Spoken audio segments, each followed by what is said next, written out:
Hi everybody, this is Luke again, and today I'm taking a short break from our regular AI scripting series for a bit of a special ThursDev requested by one of our watchers. Thank you very much, Can Turkleton, I hope I pronounced that correctly, for the topic. So this is actually a question that I, and likely most game designers, get asked fairly frequently by many people interested in breaking into the game development scene, which is, what should I do to become a game designer? And on a broader sense, what should I do to get into game development? Of course, these are intertwined questions, but have slightly different answers.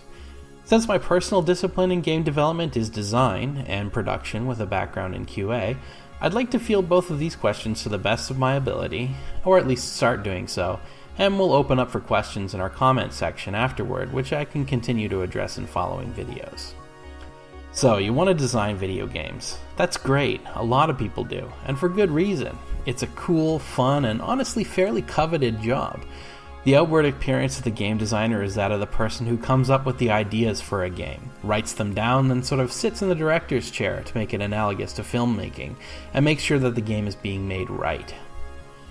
In a manner of speaking, the film director analogy isn't strictly wrong, but it's definitely not exactly what a game designer does either. Of course, it's not uncommon to see a person who has designer somewhere on their business card sitting in a metaphorical director's chair, but that's usually the creative director or chief creative officer of a studio. The first misconception about game designers is that we're the idea guys. Sadly, though we'd love to be, that's far from the main scope of our jobs.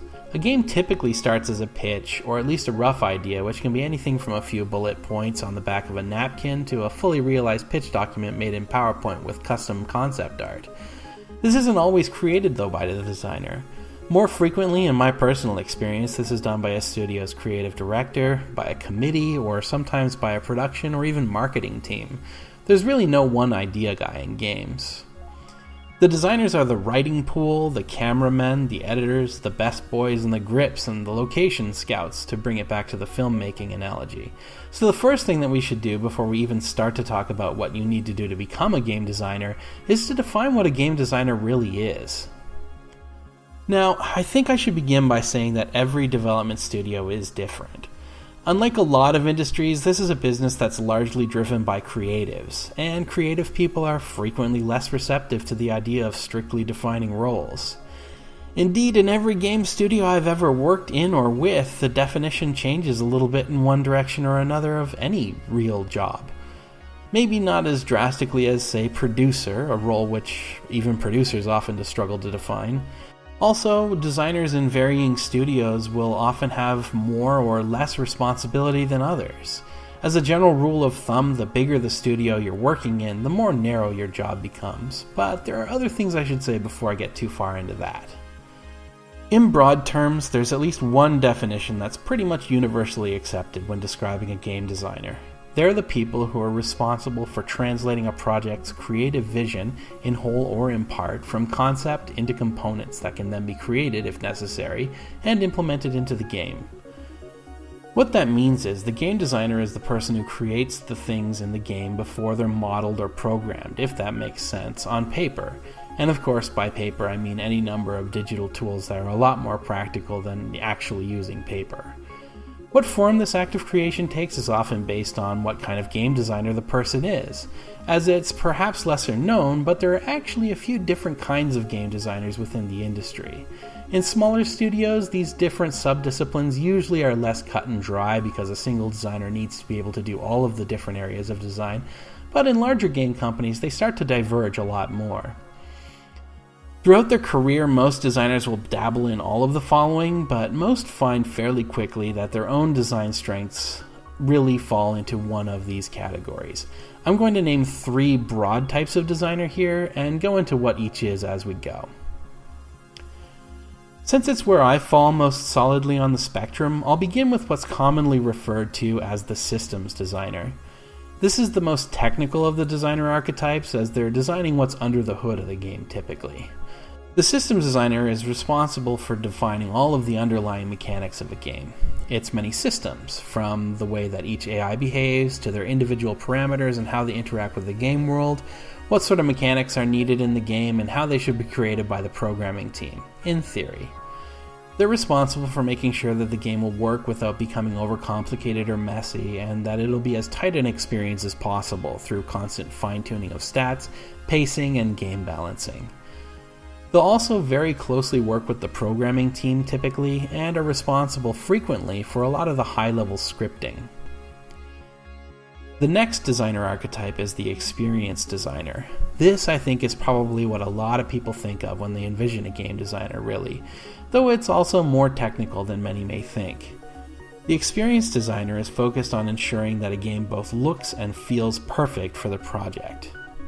They define visual style, user interface, narrative pacing, and in what manner the narrative should be presented to the player.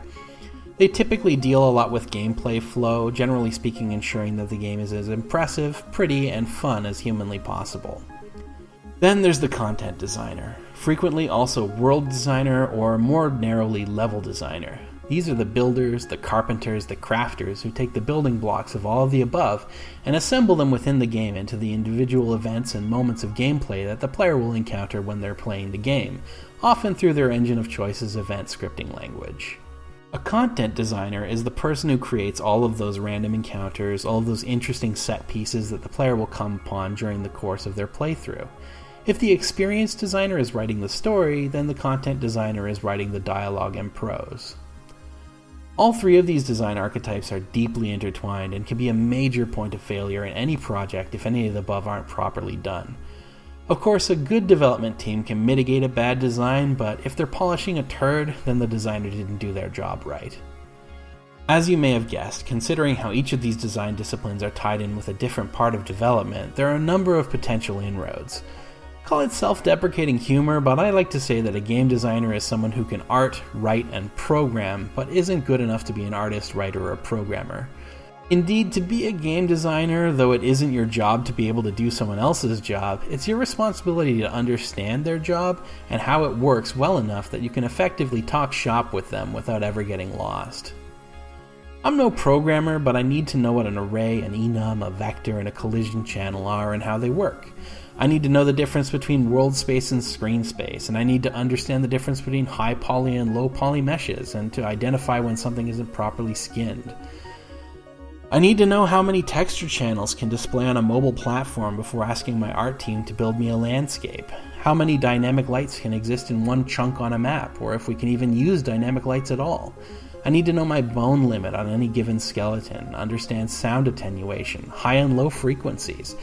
Basically, I need to be able to talk confidently with anyone else on the team about their work, because if I don't know what I'm talking about, they'll know it, and my designs will be less useful to all parties involved because of it.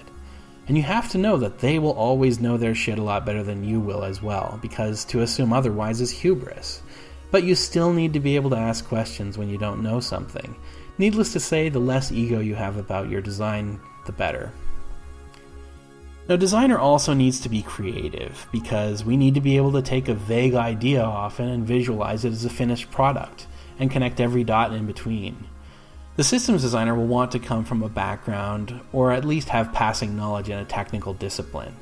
Ideally, this can come from studying comp sci casually, working on your own one-man indie projects, or just being the guy who will open up a CPP file to learn how something works. The ability to script in at least one engine is a huge plus, and if you can't already, you'll most likely learn on the job. You don't have to have a degree in computer science, but you should at least have dabbled a bit in programming, even if you're bad at it. For experienced designers, as well as content designers, having an art or otherwise creative background is also preferable. Not to say that us systems geeks shouldn't as well. Having experience in level design, maybe creating maps or mods for existing games, if not an original product, are big pluses. And if you aren't already, you should probably start trying to do a little prototyping. Create your own mini projects, a single mechanic minigame that demonstrates your ability to plan out, build, and ship a working game, as nothing speaks louder than action. Additionally, understanding of project management principles, time budgeting, and so on will be a boon. Though it's ultimately the function of the producer in a game project to ensure that the project is delivered in time and under budget, the designer is just as on the hook if any of their work is impeding the process, and they're frequently the main buffer zone between production and the rest of the team. So back to the big question, how do you actually study or prepare to become a game designer? A lot of schools now offer degrees in game design, which is awesome that we live in an age where that's a thing. That'll probably help, but I can't guarantee that it will. I was a recruiter in the private sector in Japan for about 2 years before I got back into game development, so understand that I don't come from only a personal standpoint when I say that your degree really doesn't mean that much to most people in the games industry unless you're still getting one and you're applying for internship. Not to belittle the value of the things that you've learned if you do have a degree in that area, you'll definitely have a leg up over other junior candidates. But if someone else has a video game demo to show that they slammed together in their free time, that's interesting to me. So as circular as the logic sounds, start making games on your own first if you want to do it professionally.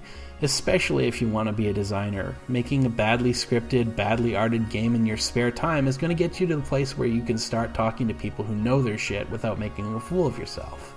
But look, making a game is a huge undertaking. I can't stress enough how important it is that you keep it tight and you use your imagination.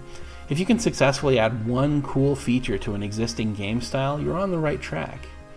I could easily do a video, if not a series of videos, on the pitfalls of game design. Hell, I might just, but for now, I'm going to recommend, even implore, that you understand that feature creep is your enemy and should be shunned at all costs. Rein that shit in, you'll thank me that you did. Now, indie projects, even ones you use exclusively as portfolio pieces, are gold. Participate in game jams, but know that if you do, nobody needs someone who's only a designer, so be ready to do the scripting, the artwork, whatever else needs to be done. Familiarize yourself with a few engines, popular or otherwise. It also helps to be obsessed with games. As a designer, be analytical. Play everything you can. Stop being an elitist about the games that you play. Every game has merit and the potential to teach you something new. Good games, terrible games. Every game is worth you taking the time to learn and unravel in your head. If there's a genre of game you won't play, you're only limiting yourself. And odds are, you aren't Sakamoto Ryuichi. You won't be creating masterpieces without ever touching anyone else's work. So immerse yourself in games. Be ravenous, devour them, but don't just play them for fun. It's a perk when you enjoy the games you play, but you should always be thinking about the game you're playing. If something's great, why is it great? If something sucks, why does it suck? I don't care if you only play for 5 minutes and just can't go on. At least you have a frame of reference to talk about why it sucked and why you couldn't go any further. Also, play other kinds of games too. Board games are amazing tools for designers because they necessitate that you understand the underlying mechanics. Tabletop role-playing games like Dungeons & Dragons, Fate, and Shadowrun are great tools not only to teach you to understand game mechanics, but also to teach yourself to be creative. Actually, this should apply to anyone interested in the games industry in general.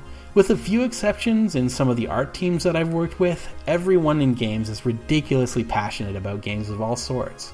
In my office, we play games every lunchtime. Heroes of the Storm one day, Dominion, the card game, the next, Pandemic the next. And John, Matt, and I, my fellow NPCs, roleplay every weekend. And time for real talk. Games are a labor of passion. Emphasis on both labor and passion. Statistically, games make you a fair sight less money than other parts of the tech industry. And though my company is one of those rare beasts where there's little to no crunch time thanks to realistic and responsible management, I also worked in companies where I routinely got home after midnight if I got home at all.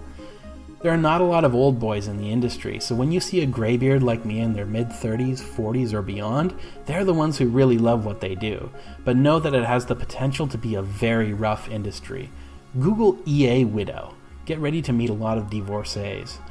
I really don't want to cast some kind of big ugly shadow over your dreams. I'm genuinely excited to meet and talk to every young person that wants to get into games, but I want you to know what you're getting yourself into. Because damn, it's rewarding. Watching people play your game and knowing that even though they won't likely notice, your name is going to scroll past when they watch the end credits. You know, if they ever get there. I don't know, I think this question kind of got away from me. Did that answer your question a little bit? I'm going to have to do a little bit more talking soon about game design pitfalls and so on, I think, but I hope this at least gives you a bit of insight not only into what game designers do, but also how to at least start thinking about becoming one yourself. If you want to learn about something specific in game design or development, comment down below. I try to read everything there, so if I have something useful to say, I'll try to make a video like this one to answer any questions we get. Thanks very much. I hope this was informative. Until next time, take care and see you soon.